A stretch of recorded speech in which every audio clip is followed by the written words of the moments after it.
The second most prominent musical element is rhythm.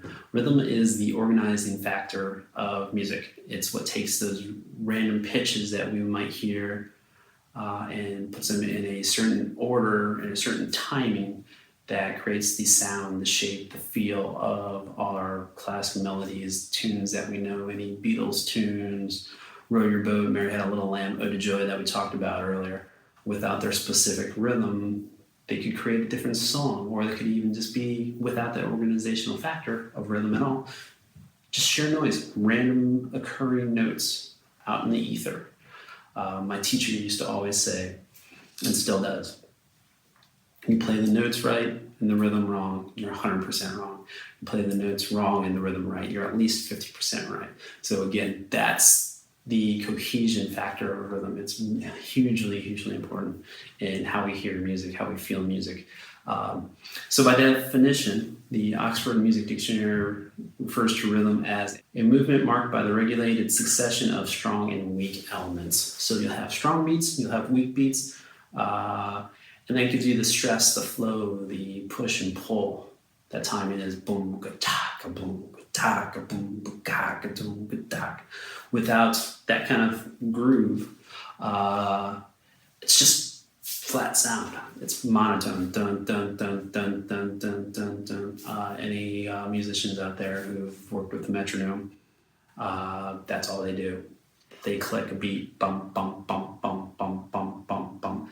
Doesn't change its sound at all, but it keeps you on time. And that does just that. Like I said, it creates a beat. So what is a beat? It's the basic unit of measurement of rhythm, the pulse. Your heart has a rhythm. Everything around us has rhythm. We say there's a rhythm in the seasons, the rhythm of the day, stuff like that. There's an ebb and flow.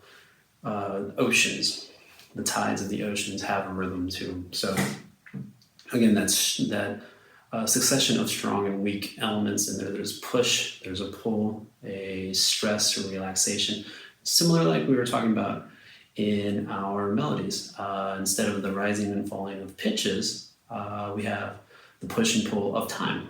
So that's rhythm for us. So in Western music and other musical genres, we group them into certain structures or groupings of beats, which we call meters. So again, organizing those beats in a bigger fashion instead of just one beat at a time.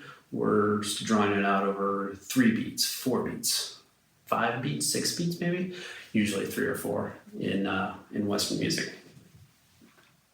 And so to designate that, we create our time signature, which is a designation at the very beginning of a piece of music that tells you where those strong beats and those weak beats are over a certain span of time. You have 2 numbers stacked on top of each other for 4, like a fraction. We've all studied fractions before. The top number tells you the number of beats in the measure. The bottom number tells you what type of note gets said beat. So when we'll talk about specifics of that, the 4 down there tells us that a quarter note gets the beat. So every time you tap your foot, 1, 2, 3, 4, that's a quarter note for us. If we double that, we call it half note. So ba, do, do, do. Whole notes would be 4 beats. Do, do, do, do.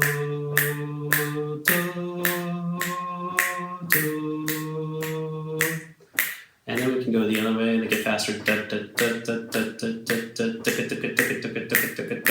And so forth and so on. And we'll talk about the specifics of some of those rhythms as we go on in a little bit more detail. So in describing our meters for this class, we're really going to think of them in 2 forms and fashions. What we call a duple meter, like a 4/4, a 2/4, where the beats of a measure are divided up into an even number, again, usually 2 or 4 for us, or a triple meter, which is going to divide the measure into 3 parts. So How do we define and determine which is which? Well, a duple meter, 2 or 4, has more of a up and down feel to it. Think rock and roll, hip hop, marching music mostly. Left, right, left, right, left, right. 1, 2, 3, 4. 1, 2, 3, 4. There's a nice strong alternating of strong, weak, or up, down, up, down. So that's the way I'd like you guys to think of duple meter, is feeling the motion, the movement of it in a down and upward fashion. So 1 and 2 and 3 and 4 and a triple meter, on the other hand, has more of a swaying kind of feel to it because you have 3 beats, 1, 2, 3. The first beat always going to be your strongest beat. This is kind of what we were often referred to as waltz time. We have boom, chick, chick, boom, chick, chick. So you have 1 strong beat and 2 weaker beats after it. And that's what creates that nice swaying kind of boom, jun, jun, boom, jun, jun, 1, 2, 3, 1, 2, 3, kind of swaying side to side feel to it. And again, duple meter, triple meter, we'll hear those and post some listening examples below here for you to check those out in further detail. As we get into faster rhythms, we delineate and we talk about the difference between the downbeat and the upbeat of a given beat. So we're in dividing up a beat, especially in say 4/4, we have the 2 parts, what we call downbeat. If you're tapping your foot, so when your toe hits the ground, 1, 2, 3, 4, and it has that kind of grounding kind of sense to it, that downward motion to it. Upbeats are just the opposite of that. If you're tapping your foot, your toe is coming up in the air, so it's 1 and 2 and 3 and 4, and has a lifting kind of feel and sound to it as you hear it in a piece of music. Downbeat it's all over the place. It's your basic beat, in rock or hip hop. Boom, boom, boom, boom, boom, boom. Right. Upbeats, think ska or reggae, something like that, where it's boom, anything that has that, again, lifting, kind of jumping kind of feel to it is really accenting the upbeats of a piece of music instead of the downbeats. 2 other elements I want you guys to think of when you're listening to and talking about rhythm. 1, rests. 2, syncopation.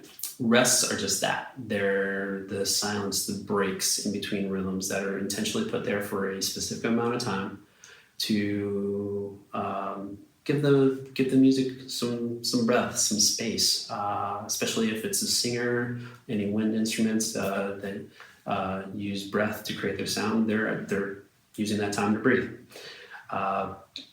So you have this inserted silence versus the sound of your standard pitches or notes in there. So you have da da da da da da da. Just those little breaks in it. Those are rests. And in notation, in musical scores, we have specific symbols that we use to notate how long those are, just like we do with our standard rhythms.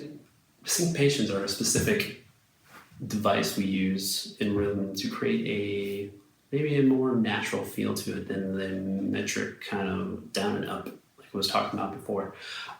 Syncopation, it puts accent on parts of the beat, specifically the upbeat, where you wouldn't normally have them before. So you get this more kind of undulating kind of flow to it, like one da da da da da boom da da, where it creates a difference between the downbeat and upbeat, but you have stresses on both parts there, so you create there's more of a natural movement again.